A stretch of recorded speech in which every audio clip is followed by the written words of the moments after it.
Time to replace the head unit in this car.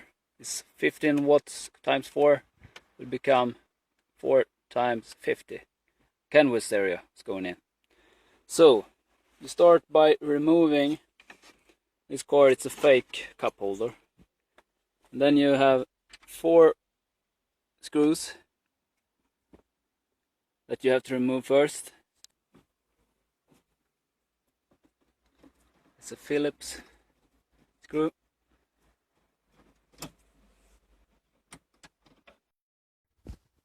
Get this part out can be a bit tricky, but since I've done it before, now I know that when it's in front here, you push up and then down, then it will. So actually I got it out just in a minute this time, so I'm improving. Just gotta learn how to do it. So why remove this part? Yeah, because there are 2 bolts holding this part, and those are under here. You can't reach them if you don't remove this part. So 2 bolts here, one there and one here, and then I can hopefully pull it out if I haven't missed anything. Before trying to remove it, you also have to remove this cover, and then these 2 screws. Time to try to remove this part. I give a push with the, hope you can see, with the screwdriver, and I give it a little help so these small plastics pop out. And then after you have released these 2 bolts also, you should be able to just pull it out. Slowly and gentle.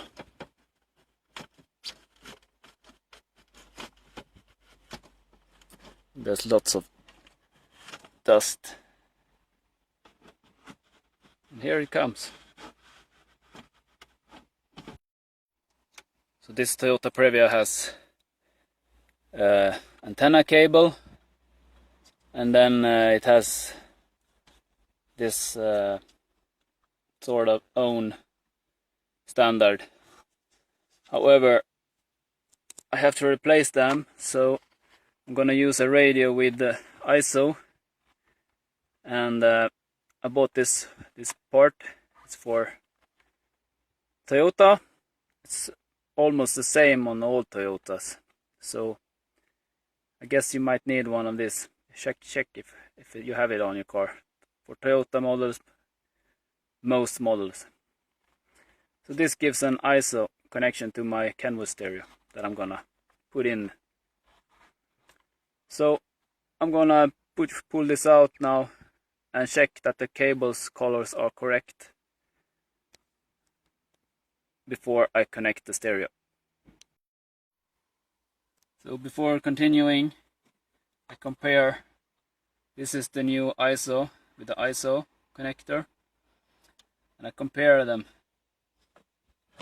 This is the same, it's purple on this side, purple, black, and green. And the only difference I notice is that the new one, has an orange cable, and I don't remember what it is, but I have to check it out later, but I don't think it will hurt. And the other difference is that this one has, the blue one here it's not used, it's going in and the same way out. And the blue one is see the yellow, the blue one goes inside in this type. So, and as I said, the orange is lacking on that one. Yeah, should be working. I have no doubts about it. But you should be careful dealing with electrics. I burned one stereo in my youth, when I was fiddling around. I think I have a better understanding today, but do know what you're doing. Always a good advice. The stereo, the original stereo is attached by four bolts. So I'll remove those. And you probably can use a double D in this car, but then you have to push this pieces back, you know, and push them back. And then this car, they put a big plastic thing there instead, but a single DIN will do for now. I've seen a double DIN with the UBD1 read scanner, so you can have an Android car stereo and therefore use the readings of the car, some data, you know, engine coolant temperature and so on, and miles per gallon. You know, it's a computer almost. But I know this Kenwood is a good stereo, so it has lots of features that I want also, and good sound. Nice feature of Toyota to put this in this soft, so it won't make sound, you know. It's serious Toyota stuff, you know. They think things through, but I won't be using that here. I hope they won't make noise, but maybe I should put them around there. Yeah, I'll probably do that. Do some tape and put them there. I noticed that the orange one, focus. It's I hope you see the color. It has a green black on this side going in, green black.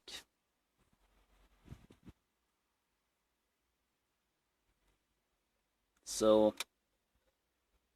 otherwise the blue cable is not used, so I guess the blue cable is for some antenna mount. If you put source on FM or the radio, the antenna goes up or something like that. But yeah, here we have a cable that's not used. The white black, the middle there. Guess it's ground. Usually is. Yeah. For those of you who don't know it, this is an ISO connector. It's a standard on most stereo, almost all stereos. So when you have this, it's just plug and play. So the old stereo's out. Yes. And I've connected this. I'll just put the soft rubber so it won't scramble, and then I'll go get the stereo, the new stereo. So this is the Kenwood harness going in the stereo.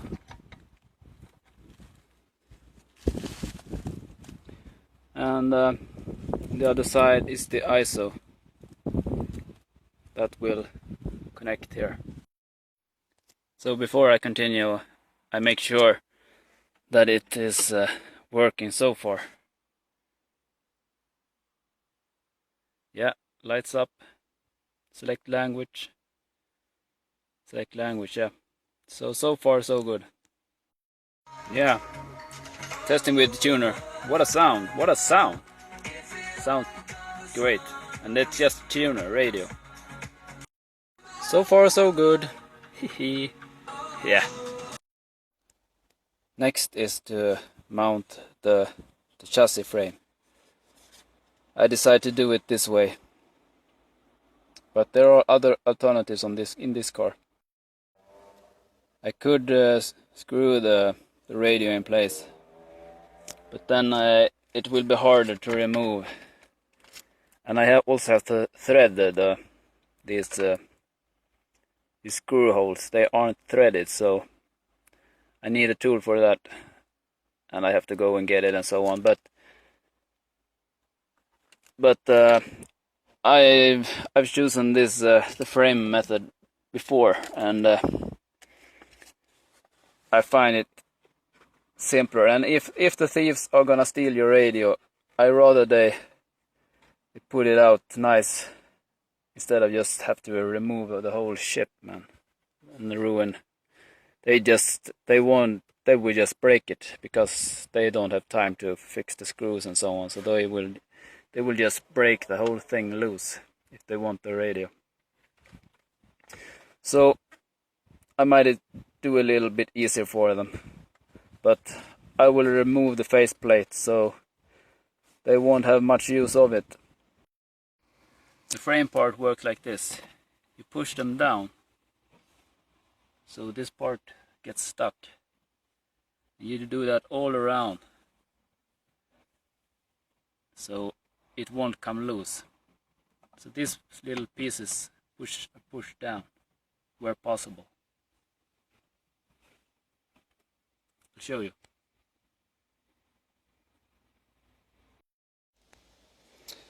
So I've pointed these parts down where it's empty behind the plastic.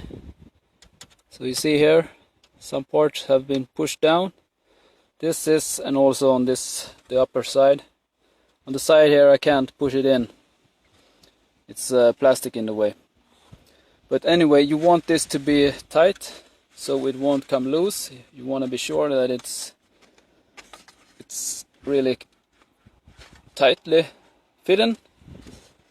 And then the car stereo will slide down and get caught in these sidelines here. And that's why you have these sort of tools when you're gonna remove it. You push down and then you can slide the stereo out. That's the thought anyway. Before I continue, next step is to install this mic. It's a bit windy, so I hope you hear my voice. I will put it down the liner and go there and under here. So I make sure to get it right before I install the stereo. I do an extra sling that goes behind this part, so to protect it from pulling. Pull protection. Then I go here at the headliner. In this car I think I have to remove this handle to be able to pull off this liner. This I think it's A-pillar, right? Camera having problem focusing, but I remove this and hopefully I just can pull it. Yeah, I have to use both hands, sorry. Yeah, so I've removed this part where the handle is, and there's just this plop. And I'm hiding the cable behind here. Make sure that it doesn't get squeezed, so I've taped it some. And had to remove some of this plastic, and you know this crappy little plastic, old plastic, they won't hold, so it comes with the job. When you start pulling this, it has been glued and so on, but might be scrambling a little bit more after this, but hey, what you gonna do? Yeah, so the cable is 2.5 meters long, but it's barely that it gets there. I have to go the shortest way. 3 meters would be more optic if you want to put the microphone here, which is one of the most optimal places according to some. So finally the mic cable is in place. I pull it under here and try to go the shortest way, and I put back the panel and tacked it in. Now I just have to put the handle back. The cable goes here under the liner, So I think it would be good. Hopefully it will work. I haven't squeezed it, I hope. On this stereo, it has a USB on the rear. That's one of the reasons I bought it. This cable is about 1 meter long. It has an end cap to keep it clean. Very good. And it can charge 1.5 amp. So that's good. Plenty of power in the USB. This is the stereo. KDC X5100BT, made in Indonesia. So the mic is installed, so now I push every cable through the chassis. The chassis earlier mounted, and they come out here. So I'm gonna push the USB down there, and then I can pull it out and do whatever I want with it later on. Stereo's in place. And now it's time to get this little gem back. It's not easy. I'll get back to you. I think I pushed down and then up, something like that. Finally got it in place. But looky. I turn the ACC on. Should be power now, but nothing happens. So I must have pulled some cable or something. So I'm using these tools to get it out. Push them down and then you can pull it out carefully. Nah, wasn't any problem. I just pulled it out and checked every cable. It was okay. But what I had done was that I had turned it off. So when you turn it off, this car, it stays off. I'm usually used to, in my other car, see here, if I turn it off, it gets totally black, and now I turn off the current for it, turn it back on, nothing happens. So it remembers. I have to source it myself. And there it comes. Yeah, Kenwood style. So what I don't like about this radio is this plastic style. I don't like that at all. It's pretty plastic. I remember when I was into car audio for about, when I was 20 years old, very interesting.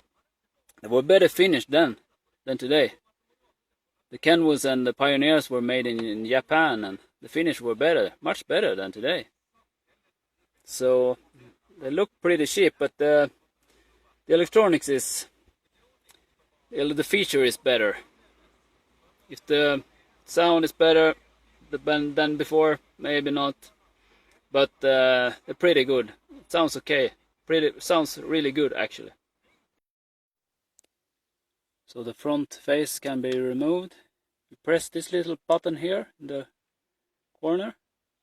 I already done it, and then you pull it from here, and then when you put it back, you push it in like this. Click.